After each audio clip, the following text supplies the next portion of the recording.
네, 잠시 후 문재인 대통령이 임기 마지막 신년사를 발표합니다. 문 대통령은 일상 회복과 국민 통합, 또 선도 국가라는 이 핵심 메시지를 강조할 걸로 알려졌는데요. 관련 내용 포함한 정치권 이슈들, 조기현 더불어민주당 선대위 공명선거법률지원당 부단장, 김연아 가천대 초빙 교수와 함께 짚어보겠습니다. 두 분 어서 오십시오. 예, 안녕하세요. 안녕하십니까. 네.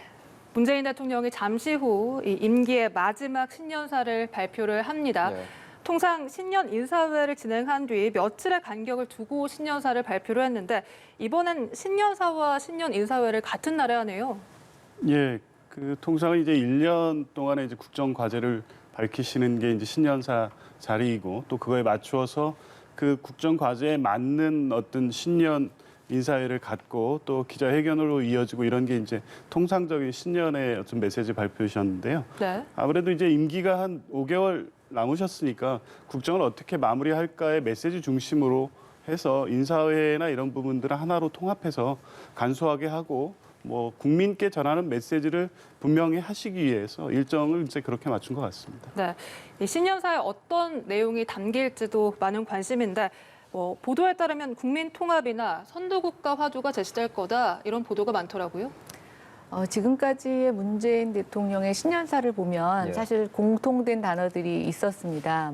포용, 혁신, 공정, 선도국가. 그래서 이제 새 정부 출범에 의해서 2018년, 19년은 굉장히 국민들의 기대가 많았던 터라 대통령께서 많은 계획을 포부처럼 발표하셨다면 한 20년부터는 그 성과에 대해서 사실 대통령으로서 자랑하고 싶으신 마음도 있으시겠죠. 그래서 성과를 이렇게 내보이는 인사말이 많았다라고 보여지는데요. 이번에도 이제 사실상 임기가 지금 70여일 남았기 예. 때문에 네. 지금은 사실은 대통령의 시간이라기보다는 차기 미래 권력에 대한 관심이 모아지는 차원에서 아마 제가 대통령이라면 그래도 지금까지 내가 해왔던 내용들에 대해서 한 번 더 국민들에게 각인시키고 싶은 욕심이 있으실 거라는 생각이 들고 저는 당연하다고 생각이 됩니다. 그래서 지금까지 해온 것들에 대한 어떤 성과나 아쉬움 또 남은 임기 동안에 어떻게 마무리하실지의 내용을 담지 않을까 이렇게 기대해 봅니다. 네, 문 대통령이 국민 통합이라는 키워드를 많이 사용하고 있잖아요. 국민 통합이라고 하면 또 최근에 좀 화두가 되고 있는 박근혜 전 대통령이라든지 한명숙 전 총리 특별 사면 관련한 내용을 다룰 것이다. 이런 전망도 있습니다. 어떻게 보시나요? 아마 박근혜 전 대통령에 대한 사면 이런 부분을 직접 언급하시는 거는 어려울 것으로 보고요. 작년 신년 메시지에서도 이제 국민 통합 메시지를 강조하셨었습니다. 예, 예. 이제 그게 특별 사면이나 이런 조치로 오래 이어지긴 했지만 대선을 앞두고 있는 해고 아무래도 치열하게 여야가 경쟁하는 구도다 보니까 이제 지지자들 중심으로 해서 국론이 분열되거나 갈등이 생길 수도 있는 게 이제 또 정치 또 대선 아니겠습니까? 아마 그런 부분에 대한 우려 또 코로나 이후에 선도 국가로 가기 위해서는 국민 통합이 가장 이제 중요한 과제이기 때문에 이제 그런 측면에서 국민 통합의 중요성을 강조하실 거로 보고요. 정치인에 대한 사면 이 문제와 국민 통합을 직접 연결시키는 메시지를 직접 언급하시지는 않을 것 같습니다. 네. 무엇보다 대통령 임기 마지막 해 신년사여서 이렇게 60여일 앞둔 대선 관련 메시지가 나올까요? 글쎄요, 국민들은 아마 그런 메시지를 많이 기대할 것 같습니다. 지금 국민들은 역대 최악의 대선이다 이런 얘기가 할 만큼 지금 양 진영에서 네거티브가 굉장히 많이 있고 예. 또 후보자들의 여러 가지 좀 도덕적 검증에 대한 이런 국민들의 피로감도 있는데요. 글쎄요, 저는 대통령이 이것을 드러내시기에는 여당 후보가 받을 어떤 그런 좀 정치적인 타격 이런 것도 있을 거라고 생각이 돼서 굳이 언급하지 않지 않으실까 이런 생각을 해봅니다. 그래서 오히려 여기서 그것을 언급하는 것은 제가 앞서 언급했던 것처럼 본인의 그동안의 성과를 드러내는데 오히려 저는 마이너스로 작용할 수 있을 거라고 생각이 돼서 저는 오로지 조금 본인 얘기만 하시지 않을까라는 생각이 드는데요. 이때 보면 대통령이 신년사에서 민감한 사항을 언급하신 적이 별로 없습니다. 예, 대부분 그런 것들에 대해서는 선택적 침묵이라는 야당의 비판이 있을 만큼 조금 건너뛰시거나 침묵하셨는데 이번에도 얘기를 꺼내자면 얼마나 많은 현안들이 있습니까? 그래서 저는 그거를 선별하기 어려웠을 거라고 생각이 되고 정말 국민들이 봤을 때 밋밋한 평화로운 신년사가 나올 것으로 예측을 해봅니다. 네, 네. 그동안 문재인 대통령 워낙 대선에 관련해서 청와대의 정치적 중립성을 엄격히 강조를 해왔었기 때문에 그렇죠. 부단장께서도 뭐 원론적인 얘기가 나올 거라 보십니까? 그렇습니다. 뭐 구체적인 어떤 대선 관련 정치 이슈에 대해서 말씀하시는 거는 어려울 것이고요. 임기 초 문재인 정부의 출발부터 쭉 짚으면서 지금의 성과 등을 강조를 했는데요. 선도 국가로의 도약, K-방역의 성과와 코로나 극복, 또 남북 관계에 대한 언급도 있었습니다. 마지막까지 평화의 길을 모색할 것이다. 그리고 부동산 정책과 관련해서도 다음 정부에까지 어려움이 넘어가지 않도록 하겠다라는 발언이 있었고요. 대선과 관련해서도 통합의 선거가 되었으면 한다라는 등의 발언이 있었습니다. 두 분께서 어떻게 들으셨는지 궁금합니다. 먼저 부단장께서 말씀을 해주실까요? 뭐 일단 대통령께서 지금 국민들께서 궁금해하시거나 알고 싶은 내용에 대해서 전반적으로 잘 설명을 해주셨다고 보여지고요. 특별히 이제 강조해서 말씀드리고 싶은 거는 그간 이 정부가 만들어낸 성과에 대해서 좀 폄하하지 말았으면 하는 부탁을 특별히 하셨습니다. 근데 이게 이 문재인 대통령 개인이나 문재인 정부에 대한 평가 문제가 아닌 것은 분명합니다. 우리나라의 어떤 세계적 위상이 높아진 것도 분명하고요. 경제, 문화, 뭐 모든 면에서 국제적인 어떤 지위와 위상이 높아졌고 그거를 한미 정상회담이라든가 G7 회의에 갔을 때 대한민국을 대하는 어떤 외국 정상들의 태도에서 다 확인할 수 있는 내용 아니겠습니까? 근데 이제 다소 어떤 이 정부에 대한 어떤 비판적 시각을 강조하다 보면 우리 스스로가 우리 대한민국이 갖고 있는 현재적 위상에 대해서 비하하거나 낮춰서 보는 어떤 시각들이 있는 것도 사실이거든요. 예. 근데 실제 세계가 보는 우리 대한민국의 위상은 달라졌고 이제 개발도상국이 아닌 선도 국가로서의 역할을 그 세계로부터 요구받고 있고 그런 역할을 해야 된다. 이런 부분을 중요하게 좀 말씀하신 것 같고요.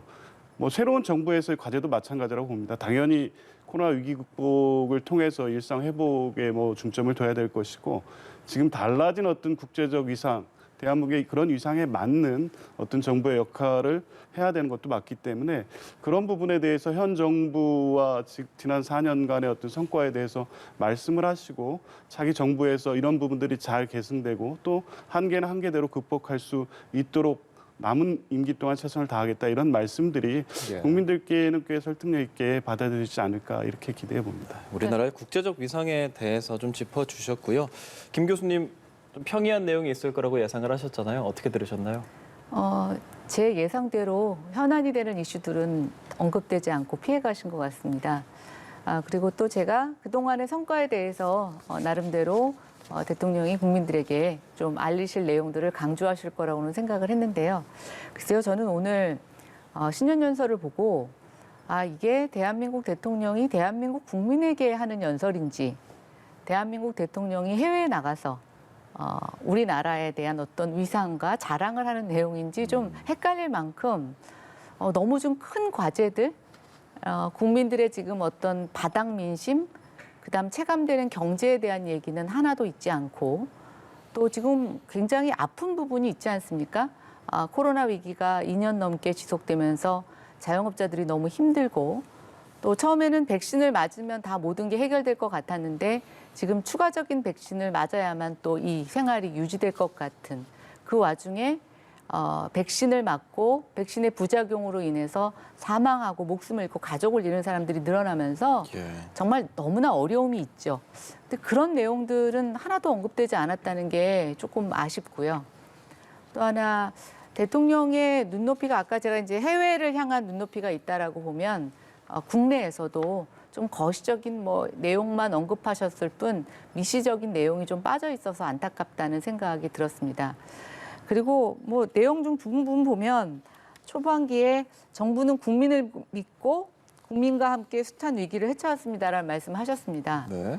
한편으로 들을 때는 아무 문제 없을 것 같지만 저는 정부가 국민을 믿어야 되는지 국민이 정부를 믿어야 되는지 여기서도 여실히 드러난다고 생각을 합니다. 그러니까 이 부분에 있어서 약간 오늘의 연설은 좀 방어적인 느낌이 들었습니다. 지금 차기 대선을 앞두고 정권 교체에 대한 요구가 굉장히 과반을 넘지 않았습니까? 아마 정부 입장에서는 그게 부담으로 나타날 수 있다고 생각이 됩니다. 저는 그래서 뒷부분에 보면 이전 정부의 성과를 이어서 발전시킬 때 우리나라가 더 좋아진다라고 얘기하는 것은 글쎄 대통령의 살짝 숨겨진 정권의 교체가 아니라 정권 재창출이 도움이 된다라고 하는 일종의 약간 그런 여당 후보를 좀 지원해 주시는 표현도 있었던 것 같고요. 그럼에도 불구하고 좀 구체성이 떨어진 부분은 좀 되게 아쉽습니다. 지금 얼마나 어렵습니까? 경제 잠깐 성장률 자랑하시는데 지금 물가가 굉장히 급등을 하고 있습니다. 정부의 예상치보다도 지금 높게 물가가 오르고 있는데 이 부분에 대해서 우리가 잘 대처하고 있다, 걱정하지 마라 이런 게 아니고 좀 뭐 너무 먼 미래 한 5년 정도 지나야지만 나타날 수 있는 것들을 언급하시는 게 지금 국민들이 이 새해에 대통령에게 과연 듣고 싶은 말이었나라는 측면에서 조금 아쉬움이 남습니다. 네, 이번 신년사에서 이 끝부분에 대선과 관련된 발언, 이 적대와 증오와 분열이 아니라 통합의 선거가 되었으면 한다. 원론적인 이런 입장이라고 봐야 될까요? 그렇죠. 대통령께서 지금 이제 선거에 혹여라도 영향을 미칠 수 있게 해석되는 말씀을 하시기는 어렵고, 그리고 어쨌든 현 대선을 잘 관리해서 차기 정부가 잘 출범할 수 있도록 하는 역할까지가 이 선거 관련된 데서 해야 되는 역할이고, 다만 이제 지금 대통령으로서 국민께 이번 선거를 어떻게 치렀으면 좋겠다는 정도의 말씀을 하실 수 있는 거고요. 이제 조금 전에 교수님 말씀 중에 이제 정권 교체 여론이 높은 부분, 이런 부분에 대한 의식을 하지 않았나 이런 말씀을 하시는데, 뭐 이제 당연히 뭐 선거 국면에서 여야가 격돌할 때에는 뭐 대선 국면에서 정권 교체 여론이 안 높았던 선거가 없었고요. 또 한 측면에서 보면 임기 마지막 해 지금 대략 한 뭐 5개월도 채 남겨놓지 않은 대통령의 임기가 40%를 넘어서 요즘에 또 더 약간 또 올라갔거든요. 예. 이런 대통령과 정부도 없었다는 것도 분명한 사실입니다. 뭐 그렇다고 해서 뭐 성과에 대해서 자만하거나 그동안 모든 것이 다 성과였다라고 자화자찬하자는 얘기는 아니지만, 적어도 이 정부의 한계는 한계대로 평가를 하되 성과, 그리고 또 이 국민이 함께 만드는 성과에 대해서는 분명히 같이 평가해 줄 것을 뭐 국민께 말씀을 드리는 거고요. 그런 부분까지 폄훼할 필요는 없지 않나 이렇게 생각합니다. 네, 성과는 한번 돌아봤다는 의견, 그리고 조금은 방어적이고 실질적인 어려움을 돌보지 못했다라는 의견 같이 들어봤는데요. 좀 하나씩 짚어보자면 코로나19 관련해서 K 방역에 대한 자부심을 문재인 대통령이 좀 드러냈습니다. 이 부분은 어떻게 들으셨나요? 현재 국민들이 체감하시기에는 매우 어렵죠. 그리고 올 연말 되고 이제 접종률이 80% 이상 올라가면 일상 회복이 가능할 것으로 봤고, 그게 대부분 방역 전문가들의 예측이었고 세계적으로도 이제 같은 상황이었습니다. 그렇다 보니까 유럽이나 미국에서도 일상 회복이 먼저 이루어졌죠. 근데 이제 결과가 어떻습니까? 전 세계적으로 변종이 확대되고 지금 미국 같은 경우에 하루 확진자 50만, 영국, 프랑스도 18만, 10만 이상의 확진자가 나오고 있습니다. 그리고 중증 환자 비율이나 사망률도 그에 따라서 다 높게 나오고 있고요. 세계가 추세가 이러니까 뭐 현 정부도 뭐 똑같이 그냥 뭐 그 정도에서 평가하자는 것은 아닙니다. 방역에 있어서 적어도 대한민국 정부는 세계가 인정하는 만큼 어느 정도 잘 대처해 오고 있다. 이것이 좀 객관적 평가라고 보는 게 맞고요.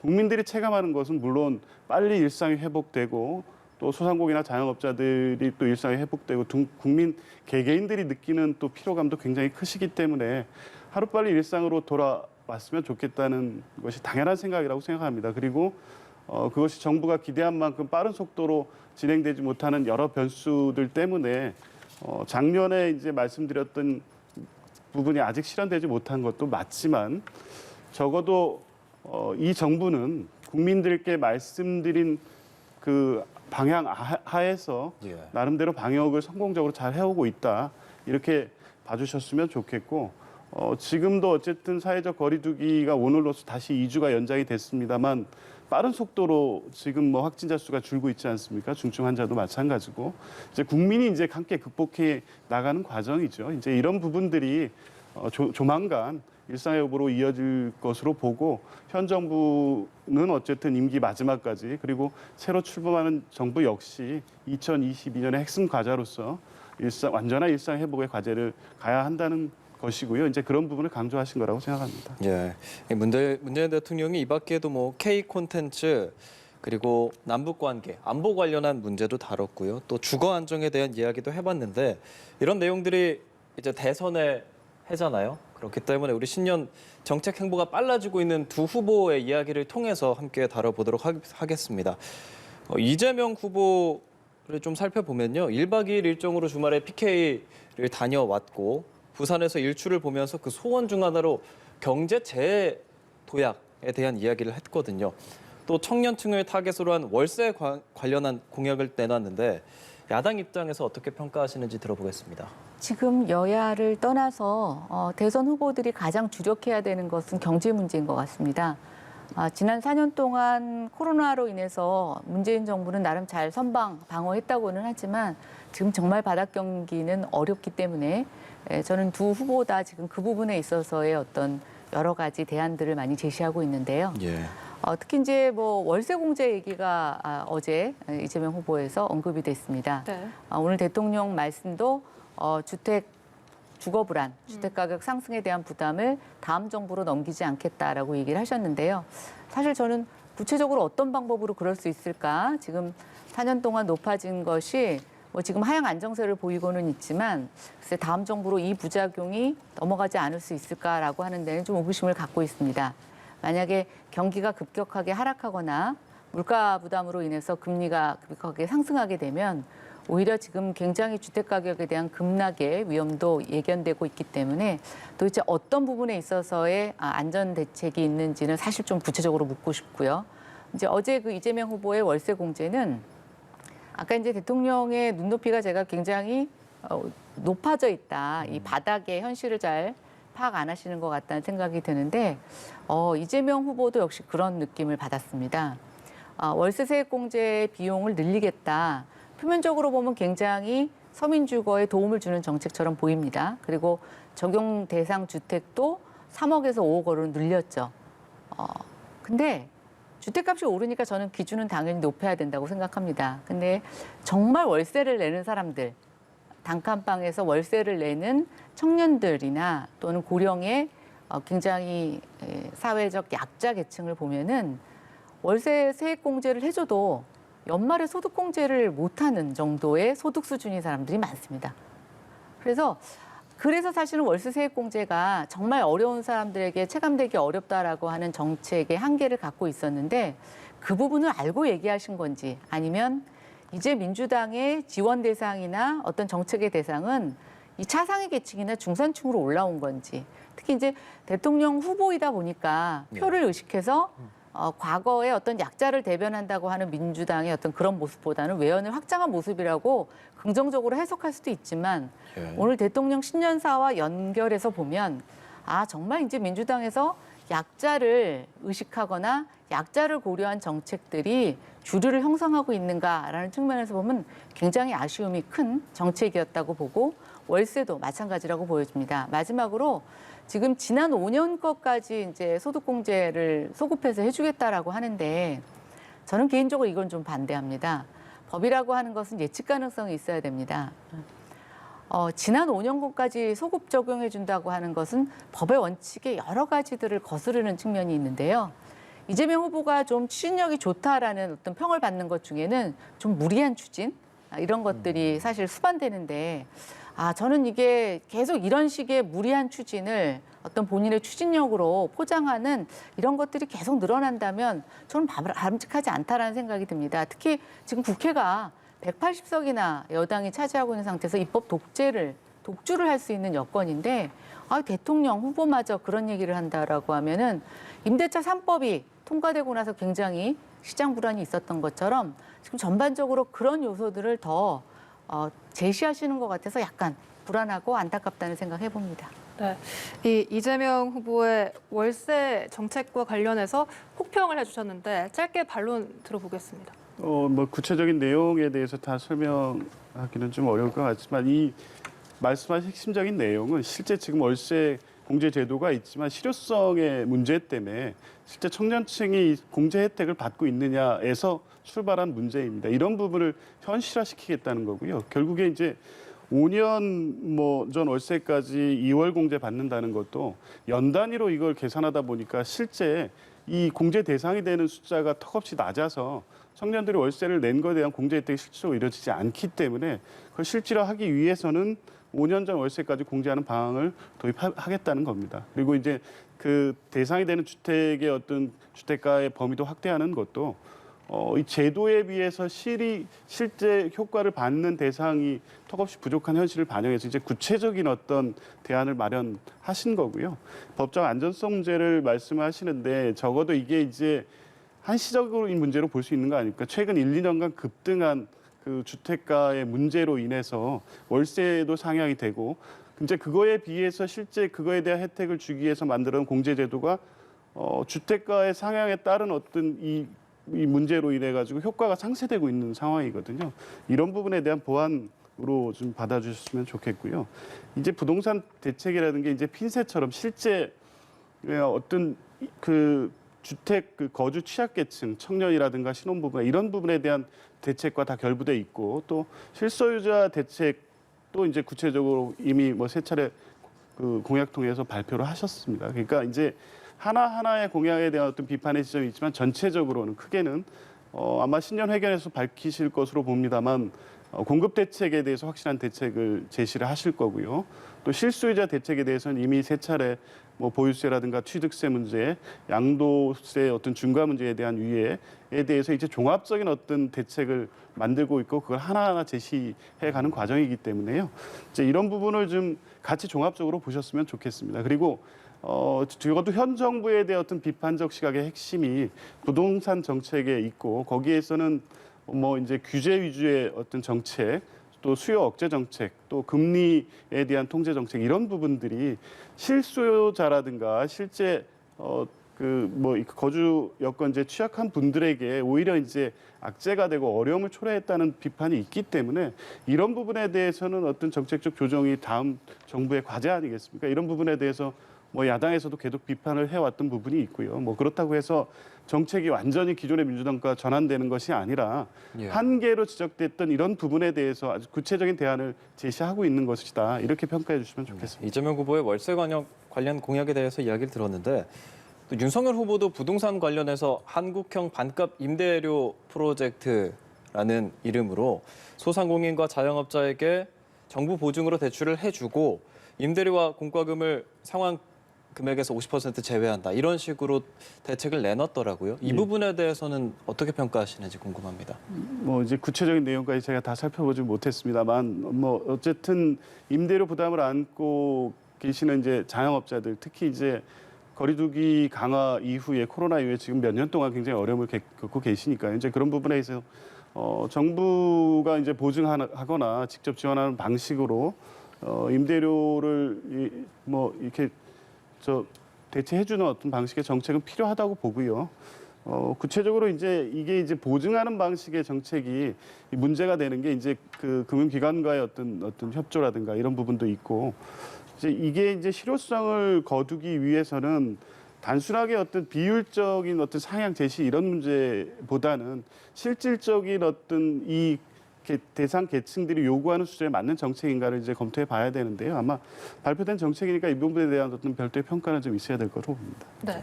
어제 윤석열 후보가 하루에만 공약을 4건을 내놨거든요. 사실 오랜만에 보는 공약 행보였습니다. 네. 이번 공약에서 눈에 띄는 부분 있으십니까? 글쎄요, 일단 좀 4개를 다 내놓으셔가지고 세간에서는 너무 많아서 평가를 못하겠다 이런 얘기들도 있는데요. 글쎄 이제 지금 어제 공약은 윤석열 공약을 한눈에 볼 수 있는 또 플랫폼을 제시함으로써 이제 본인이 발표하는 것 외에 또 발표 시기가 지나도 국민들이 그 공약 플랫폼에 들어가서 윤석열 공약에 대해서 공부하고 찾아볼 수 있는 플랫폼을 제시한 점이 저는 눈에 띄었고요. 아까 이제 반값 임대료 같은 경우에는 글쎄 부동산 정책이라기보다는 굉장히 지금 실질적인 어려움을 겪고 있는 자영업자 지원 대책이라고 보여집니다. 그동안 문재인 정부는 자영업자 부분에서 여러 가지 그 지원 대책을 제시는 했지만 임대료 부분에 있어서는 착한 임대인 양성, 그래서 이제 민간 부분에서 임대인이 조금 임대료를 덜 받게 하는 정책을 위주로 했었죠. 근데 이게 그렇게 큰 실효성을 거두지는 못했고요. 결국 민간의 자력적인 고통 분담에서 정부가 이제 적극적인 나선 모양새로 해석이 됩니다. 그래서 이제 어떻게 보면 문재인 정부의 지원 방식에 대한 실패를 보완하는 방식이면서 오히려 이것이야말로 민간에게 맡길 게 아니라 국가가 나서서 이 부분을 책임져야 되겠다라고 하는 일종의 조금 강한 의지로 해석이 되고 또 자영업자들에게 있어서 어떤 부분이 제일 어렵냐라고 하면은 임대료 부분이 그러니까 매출은 떨어지고 가게는 쉬는데 임대료는 계속 내야 되니까 이 부분에 대한 고통 호소가 제일 많았던 것도 어제 그러한 정책이 나오게 되었던 배경 아닐까라는 생각을 해봅니다. 네. 신년 첫 여론조사도 살펴보겠습니다. 많은 여론조사들이 쏟아졌는데 그중 지상파 3, 4일 지지율 여론조사 결과 모두 이재명 후보가 윤석열 후보의 오차 범위 밖에서 앞서고 있는 결과가 나왔습니다. 분명한 건 이재명 후보는 상승세, 윤석열 후보의 지지율은 하락세를 띠고 있다는 점인데 이번 신년 여론조사 결과 어떻게 평가하십니까? 뭐 지금 이제 보여진 추세대로 10개 기관 이상의 지금 여론조사가 계속 발표되고 있는데요. 적게는 4, 5%에서 10% 이상 차이 나는 여론조사로 나타나고 있습니다. 이게 이제 뭐 의미를 어떻게 규정하느냐, 골든 크로스냐, 데드 크로스냐, 막 여러 가지 이제 평가를 하고 있는데 이재명 후보의 지지율의 상승 추세에 있는 거는 맞습니다만 이게 이제 그 윤석열 후보와 서로 경쟁하면서 이게 교차된 것은 아니기 때문에 골든 크로스로 보기에는 아직은 좀 섣부른 판단이라고 보여지고요.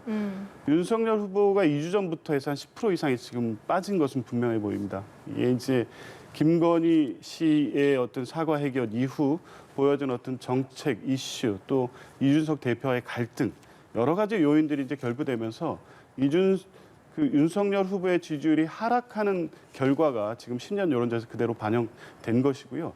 근데 이제 이게 고정된 여론이냐라고 보기에는 좀 이르다는 판단입니다. 왜냐하면 윤석열 후보의 어떤 자질이라든가 어떤 국민의힘의 어떤 뭐 한계 이런 부분에 대한 실망한 분들이 지지를 유보하거나 철회한 것은 분명하지만 이제 이런 분들이 여전히 정권 교체 여론에는 뭐 정권 교체의 필요성을 얘기하고 있기 때문에 샤이 보수로 여전히 남아 있는 층이 4, 5%는 잡히고 아직 여론조사에 안 잡히는 층이 있다고 보여지거든요. 그렇다고 보면 아직까지는 저 조사상에 나타나는 것보다는 박빙의 어떤 구도로 가고 있고 지금 추세가 이제 설까지 이어진다면 이게 이제 이재명 후보로서는 뭐 승리할 수 있는 어떤 안정적 지지세 확대로 이어질 수 있는데 지금까지 이제 그렇게 단정하기는 어렵고요. 설까지의 뭐 지금 이재명 후보는 정책 행보 또 안정적인 어떤 합리적 시장주의자로서의 어떤 대안에 대한 뭐 이런 부분을 통해서 중도층으로부터 지지를 조금씩 이제 확대해 가는 것 같습니다. 이런 추세가 설 때까지 이어진다면 뭐 대선 본선까지 가는 데 있어서 안정적인 어떤 지지율 확보가 가능할 것으로 보고요.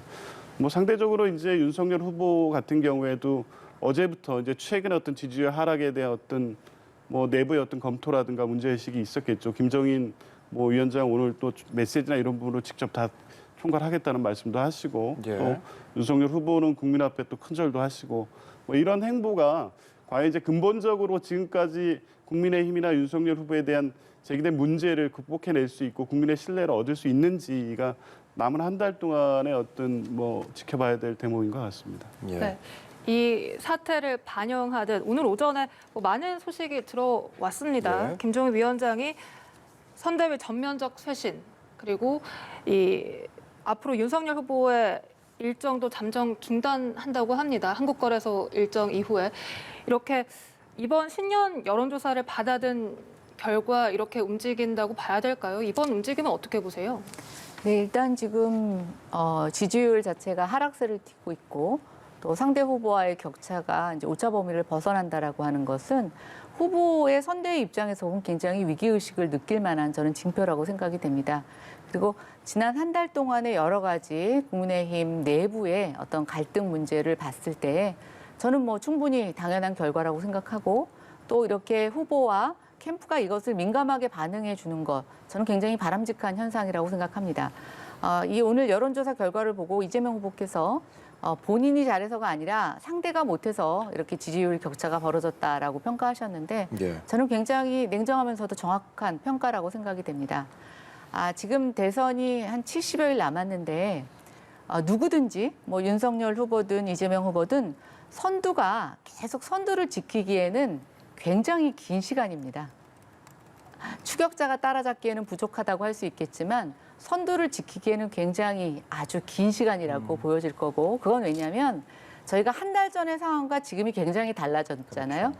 저는 이게 선거가 임박할수록 열흘 전의 상황과 또 열흘 후의 상황이 어떻게 예. 변할지 굉장히 예측하기 어려운 측면이라고 보여지고 있고, 아마 앞으로 뭐 설 연휴 그 이후까지 한 적어도 2월 초까지, 2월 중순까지 저는 굉장히 엎치락 뒤치락하는 이런 박빙의 상황이 벌어질 거라고 생각이 되고요. 이재명 후보도 처음 국민의힘보다 먼저 선대위를 출범하지 않았습니까? 처음엔 좀 삐걱거렸고 나중에 어느 정도 수습을 하고 개혁을 하는 모습을 보이면서 지금 안정세를 보이고 있는데요. 그것보다 조금 늦게 출발한 국민의힘 선대위가 이제 나름대로 성장통을 겪으면서 어느 정도의 안정세로 돌아가는 일종의 길목에 있다고 보여집니다. 특히 오늘 김종인 위원장님께서 이제 선대위의 대대적인 개혁을 선포를 하셨는데, 이것이 어느 정도 어떤 모양으로 국민들에게 보여지느냐에 따라서 저는 지금의 여론조사는 충분히 바뀌고 또 이전으로 회복할 수 있다고 생각합니다. 지금 네. 한 달 전 열흘 이런 얘기해 주셨지만 시간 단위로 지금 많이 상황이 좀 바뀌고 있는 것 같습니다. 좀 간단하게 정리를 해드리자면 일단 김종인 위원장은 선대위를 전면적으로 개편할 거다, 구조조정을 해야 된다는 입장을 밝혔고요. 이에 국민의힘의 윤석열 대선 후보도 앞으로의 일정을 잠정 중단한 상황입니다. 뿐만 아니라 신지혜 부위원장도 사퇴 의사를 밝혔거든요. 참 많은 변화들이 시시각각 있습니다. 이 상황에서 국민의힘이 반등을 꾀할 수 있을까요? 지금 지난 2주 동안 지지율 하락의 원인이 됐던 여러 문제를 지금 굉장히 짧은 시간에 해결해야 됩니다. 이게 근데 민주당은 후보가 주도해서 선대위 체제를 개편하고 지금 안정적으로 선대위가 운영이 되고 또 후보 활동이 계획한 대로 가는데 2달 정도가 걸렸거든요. 예. 근데 지금 국민의힘으로서 보면 2달이면 선거입니다. 근데 이게 한 일주일 안으로 지금 말씀하신 쇄신 작업, 그리고 선대위가 후보 중심으로 후보가 필요한 메시지가 나오고 또 국민들이 기대하는 어떤 모습을 보여주고 이걸 일주일 안에 해야만이 사실 선거에서 유의미한 변화, 지지율 변화를 이끌어낼 수 있을 텐데요. 글쎄 모르겠습니다. 오늘만 해도 너무 이제 급박하게 여러 상황들이 지금 네. 나오고 있어서 어쨌든 후보가 일정을 잠정 중단한다거나 또 메시지를 김종인 위원장이 직접 조직 메시지까지 다 관리한다거나 이런 부분들, 또 문제가 됐던 선대 인사가 또 자진 사퇴 의사를 밝히거나 이런 부분들은 어떤 지금까지 문제가 됐던 부분을 해소하는 측면에서는 국민의 모습은 필요한 조치라고 보여지긴 하는데 제일 중요한 것은 대선 후보 중심으로 가야 되거든요. 근데 이 상황에 대한 후보의 진단이라든가 후보가 어떻게 하겠다는 메시지가 없고 김종인 위원장의 메시지로 다 대체되고 있습니다. 이제 이런 부분이 과연 이게 이제 김종인 위원장의 역할이 지금까지는 사실은 원래 얘기했던 것보다는 미미했거든요. 오히려 이준석 대표의 메시지가 더 크게 나오고 그게 당내 갈등 요인으로 자꾸 부각이 됐고 이제 그런 상황에서 지금 김종인 위원장이 소위 말하는 그립을 강하게 잡고 후보를 앞세워서 가는 어떤 선제 체제로 쉽게 갈 수 있을까? 남은 어떤 시간이나 또 지금까지 문제됐던 국민의힘 선대위 내부의 상황 이런 걸 볼 때는 쉽지 않아 보이긴 합니다. 근데 이제 오늘 이후에 선대위 체제 개편 이거에 대한 후보의 어떤 입장과 태도 그리고 새롭게 내놓는 메시지 이런 부분들을 하루 이틀 지켜보면 이게 실제 의미 있는 어떤 내부 변화로 갈지 아니면 일단의 어떤 문제나 위기의식을 봉합하고 어떤 새로운 어떤 전환을 꾀했지만 결국에 근본적 문제 해결에 실패하는 어떤 결과로 이어질지를 알 수 있을 것 같고요. 한 일주일 정도 안에 어떤 그런 부분이 앞으로 어떻게 전개될 수 있을지를 볼 수 있지 않을까 이렇게 예상합니다. 네. 최근 이준석 대표의 사퇴와 관련해서도 그 책임론에서 윤석열 후보와 이준석 대표가 거의 비슷하게 나왔고 또 오늘 이 선대위가 개편이 되면서 사실 이준석 대표가 그동안 선대위에 전면적인 개편이 없으면 가지 않는다라고 계속해서 말을 해와서 또 오늘 김종인 위원장이 이 선대위 개편 이후 이 대표와 일부 의논할 상황이 있을 것이다 이런 언급까지 했는데요. 앞으로 어떤 식으로 진행이 될까요? 이제 국민들 입장에서 보실 때는 이준석 대표가 선대위에서 어떤 직책을 받느냐 뭐 이런 것들이 중요할 수 있지만 저는 그거보다 더 중요한 건 이미 이준석 대표는 당 대표입니다. 예. 어떠한 위치에 있던 본인으로서 자당의 후보를 대통령으로 당선시켜야 하는 아주 막중한 임무가 있죠. 그러나 그동안 좀 이렇게 어느 위치에 있느냐, 내용이 받아들여지느냐 갖고 우리 안에서 혼선이 있었던 것은 사실입니다. 그것 때문에 국민들에게 지금 문매를 맞아서 여론조사의 지지율이 또 빠진 것도 사실이고요. 저는 앞으로 우리 내부에서 지금 개혁이 일어난다라고 하면 사실은 그것의 목적은 오로지 정권 교체, 이 하나의 목표를 갖고 모든 사람들이 조금씩 양보하고 자기의 의견을 좀 낮추면서 무엇이 됐던 간에 후보를 당선시키고 후보를 좀 뭔가 국민에게 돋보이게 할 수 있는 방안으로 모든 전열이 재정비될 거라고 생각이 됩니다. 이재명 후보는 아무래도 뭐 국회의원 경험은 없지만 그래도 시장과 도지사 경험이 있어서 정치 경험이 있었죠. 예. 이제 윤석열 후보는 뭐 여당에서 비판하는 것처럼 이제 정치 입문하신 지 4개월입니다. 본인이 갖고 있지 못한 어떤 정치적인 경험을 서포트 해줘야 될 많은 조력자가 필요하고 저는 그것이 김종인 위원장, 이준석 대표부터 시작해서 저희 당의 여러 분들이라고 생각이 됩니다. 다만 이게 자리의 문제냐 역할의 문제냐라는 것으로 봤을 때 우리가 그동안은 이 자리를 배열하는 쪽에 중점을 뒀다면 이제는 이분들의 역량을 최대한 후보의 여러 가지 단점들을 보완하고 또 앞으로 채워야 할 것들을 좀 지원해주는 쪽에 맞춰질 거라고 보면 뭐 글쎄요 일주일이 긴 시간은 아닙니다만 정치에서 일주일은 제가 봤을 때는 세상의 어떤 시간보다도 깁니다. 예. 많은 걸 할 수가 있고요. 오늘 아침에 벌써 여러 가지 뭐 선대위 개혁안이 나오고 신재혜 대표가 사퇴하고 예. 뭐 이런 여러 가지 일련의 행동을 보면 글쎄요 이번 한 주 국민들에게 새로운 새해에 아주 많은 것들을 기대할 수 있는 한 주가 되지 않을까 생각해 봅니다. 네. 이 이준석 대표 오늘 잠시 후 11시쯤 이 당대표실에서 기자들과 만나서 입장을 밝힐 예정이라고 하는데 부단장께서는 이준석 대표가 다시 합류할 가능성이 크다고 보십니까? 글쎄요, 제가 듣기로는 뭐 상당히 어떤 그 신뢰관계 회복이 어려운 국면까지 갔다고 들었습니다. 근데 네. 다만 현재 국면이 뭐 정권 교체에 대한 여론도 사실은 지금 하락하고 있고 윤석열 후보의 지지율도 하락하고 있고 여러 가지 지금 위기 상황이 도래했다는 판단이 있기 때문에 어떤 다른 판단이 있을 수도 있겠습니다만 이게 현재까지 상황 또 그 뭐 이 두 분 간의 갈등은 윤석열 후보가 입당할 때부터 패싱 논란이 계속 이어졌거든요. 그게 일시적으로 봉합되는 것이 계속 반복되다가 결국에 선대위직을 사퇴하고 계속적으로 어떤 갈등을 유발하는 메시지를 내고 있는 상황이기 때문에 곧바로 복귀하는 것도 쉽지 않고 한다고 해도 윤 후보 캠프에서 기대하는 역할을 해줄지에 대해서 의문이 들고요. 그리고 이제 덧붙여서 제일 지금 문제는 선대위 조직의 문제라든가 이준석 대표 뭐 이런 개인들의 어떤 문제가 아니라 네. 후보 자체의 문제였습니다. 후보가 갖고 있던 공정과 상식의 어떤 대표적인 어떤 정치 명분이 흔들렸고요. 두 번째로 배우자라든가 장모라 주변 의혹에 대해서 국민들이 신뢰하지 않게 됐고요. 그리고 이준석 대표의 문제라든가 윤핵관 문제라든가 내부 선대위 조직의 문제는 결국에 윤석열 후보의 리더십 문제였거든요. 이것을 스스로 극복해내지 못했기 때문에 이 상황까지 왔습니다.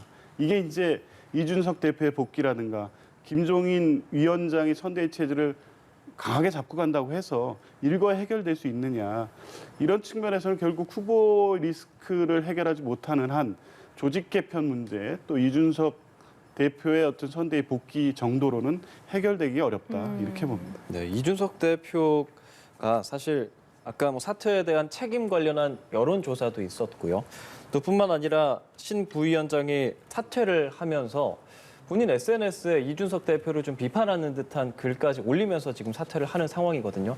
그렇다면 국민의힘 당 내에서 이준석 대표의 존재감 그리고 어느 정도까지 영향을 미칠 수 있는가에 대해서 여쭤봤었거든요. 이어서 답변을 해주시죠. 저희가 선거를 치러보면 후보 중심으로 이제 생각을 하다 보면 정말 후보 밖에서 일반 국민들의 시각에서 후보가 어떻게 비춰지는지를 못 볼 때가 많이 있습니다. 그래서 제가 항상 선거할 때는 누군가는 아주 냉철하게 객관적으로 후보와 이 선대위의 체제를 좀 봐주는 사람이 필요한데요. 보통 예전에는 그걸 당대표가 그러지는 않았습니다. 네. 이제 다른 객관적인 외부 인사들이 그렇게 봐줬다면 이번 대선에서 국민의힘은 아주 의외적으로 지금 이준석 대표가 그 역할을 해주고 있습니다. 저는 민주당의 이재명 후보가 완벽하게 리더십을 발휘하고 있다고 생각하지 않습니다. 지금 민주당의 선대위는 모두가 이재명 후보를 바라보면서 내부에 갇혀 있어서 밖에서 이재명 후보에 대한 어떤 비판과 이런 것들을 전달하지 못하고 있다고 생각하고 이재명 후보가 워낙 정치적으로 노련하시다 보니까 본인의 여러 가지 도덕적 결함을 아주 능수능란하게 지금 커버를 하고 계시고 다만 윤석열 후보는 굉장히 정치적인 표현이 서툴다 보니까 그것을 잘 이렇게 봉합을 못하는 차이만 있다고 생각하지 저는 결코 지금 이재명 후보나 이재명 선대위가 잘하고 있다고 생각하지는 않습니다. 지금 좀 불협화음이 있어 보이고 국민의힘이 내용이 있지만 저는 정말 바람직하다라고 생각하는 건 내부의 문제점에 대해서 뭔가 내부에서 그것을 직시하고 문제 제기를 해서 개선으로 이어지는 이런 프로세스는 정말 저는 민주주의라고 생각하고 공당에 있어서의 굉장히 중요한 혁신이라고 생각됩니다. 이준석 대표의 여러 가지 이런 국민들은 논란으로 평가하는 이런 일들이 저는 그런 혁신의 결과로 매듭짓기를 바라고 어쨌든 어떤 평가를 할 수는 없지만 이게 반복돼서도 안 되겠지만 저는 지난번 울산 회동에 이어서 조금씩 진일보하고 있다. 결국은 선대위의 개편까지 이루어냈다라고 보면 앞으로의 좀 선대위의 모습은 달라질 거라고 생각이 됩니다. 예, 요즘 이 거대 양당 두 후보 외에 가장 많이 거론되는 후보가 바로 안철수 후보일 겁니다. 안철수 후보 지지율이 5%에서 7%, 8% 그리고 거의 10%까지 가는 상황인데 완주하려는 의지가 있는 걸로 보이십니까? 본인께서도 분명히 메시지를 내고 계시죠. 그리고 당연한 겁니다. 지금 대선이 아직 남은 시간이 좀 꽤 남아 있고 그리고 지금 단일화 문제를 본인이 언급한다는 건 상승세에 대해서 스스로 발목을 잡는 거기 때문에 당연히 완주 의사를 대외적으로 표명하시는 거고 예. 실제 당연히 완주하고 윤석열 후보의 단일화를 통해서 어떤 본인이 후보가 되는 시나리오까지 또 그런 욕심까지 낼 수도 있는 국면이라고 생각하실 것 같습니다. 네. 실제 이제 지금 상황이 계속된다면 국민의힘이나 윤석열 후보 측에서도 단일화 추진을 안 할 수가 없는 상황이거든요. 이제 그런 상황이다 보면 단일화를 어느 정도 예상하든 아니면 실제 독자적 행보를 통해서 삼강구도를 통해서 대선을 치르든 후보로서는 안철수 후보로서는 독자 행보에 대해서 강하게 입장을 발표하고 또 본인은 본인대로 후보 행보를 함으로써 상승세에 있는 지지율을 높여가려는 행보를 계속 할 거로 보고요. 예. 이제 실제 이제 단일화에 대한 논의는 어느 시점에서 어떻게 시작할지는 현재 국면으로서는 아직 확정되지 않았습니다. 그리고 그게 이제 누구에게 유리하게 작용할지도 오늘 나온 여론조사를 보면 그 안철수 후보와 윤석열 후보가 단일화할 경우에 실제 이 표가 어디로 이동하느냐에 대해서 이재명 후보하고 윤석열 후보가 거의 50대 50으로 나누는 겁니다. 실제 기대하는 것보다 단일화 효과가 나타나지 않을 것 같다. 이게 이제 지금의 조사상 나타나고 있는 것이거든요. 물론 이제 한 달 이후에 지금의 어떤 구도가 어떻게 변할지를 다 예측할 수는 없기 때문에 그 상황이 이제 단일화 논의가 시작된다면 그 과정에서 네. 반영될 수 있지만 현재 추이만을 갖고 지금 윤석열 후보나 안철수 후보가 내심 단일화를 염두에 두고 있다면 기대하는 단일화 효과를 지금 봐서는 나타나기 쉽지 않을 것 같다 이렇게 보여집니다. 이 안철수 후보가 설 구정 주변으로 3강 체제를 만들겠다 예. 이런 의지도 밝혔더라고요. 네, 캠프에서는 당연히 그렇게 얘기해야지 지금 조 단장님이 말씀하신 대로 이 지지율이 올라가고 있는데 본인이 어떤 주저함을 갖고 있거나 단일화를 먼저 얘기하다 보면 제가 봤을 땐 그건 어느 선거 캠프에서도 선택할 수 없는 전략입니다. 그래서 저는 지금은 사실은 굉장히 희망사항을 얘기하고 있다라고 생각을 합니다. 근데 10%라는 게 참 애매한 숫자입니다. 이제 이게 처음으로 10%가 됐는데 저는 앞으로 조금 더 여론 추이를 봐야 될 것 같은데 20%가 계속 치고 올라오는 숫자라면 저는 분명히 양쪽 진영에서 어느 정도 단일화로 안고 가야 되는 부담이 생기는 숫자라고 생각이 되는데 이게 이제 한 번 정도 달성을 하고 또 이번 주에 국민의힘 선대위가 어느 정도 혁신의 모습을 보여서 다시 여론조사를 했을 때 어떻게 될 것인가. 그러니까 지금 안철수 후보를 지지하는 아까 이제 조단장님께서 반반이 민주당과 윤석열 후보 반반이라고 얘기했는데 이게 얼마만큼 턴에서 들어오고 또 뭐 지금 이재명 후보도 굉장히 열심히 하고 계셔서 다시 회복해서 이 지지율이 어떻게 출렁이느냐 또 지지계층의 연령이라든가 또는 성향에 따라서 좀 저희가 내부 분석을 해보면 일주일의 판도를 조금 더 지켜봐야 될 것 같습니다. 한 번 더 이 10% 이상을 치고 올라오는 상승세가 이어지는지 아니면 여기가 끝점인지에 대해서 좀 판단을 해봐야지만 단일화의 필요성 같은 것들을 언급할 수 있지 않을까. 그러나 분명한 건 10%라는 게 분명히 무시할 수 있는 숫자는 아닙니다. 네. 네, 알겠습니다. 지금까지 조기현 더불어민주당 선대위 공명선거법률 지원단 부단장 김연아 가천대 초빙 교수와 이야기 나눠봤습니다. 오늘 말씀 고맙습니다. 고맙습니다.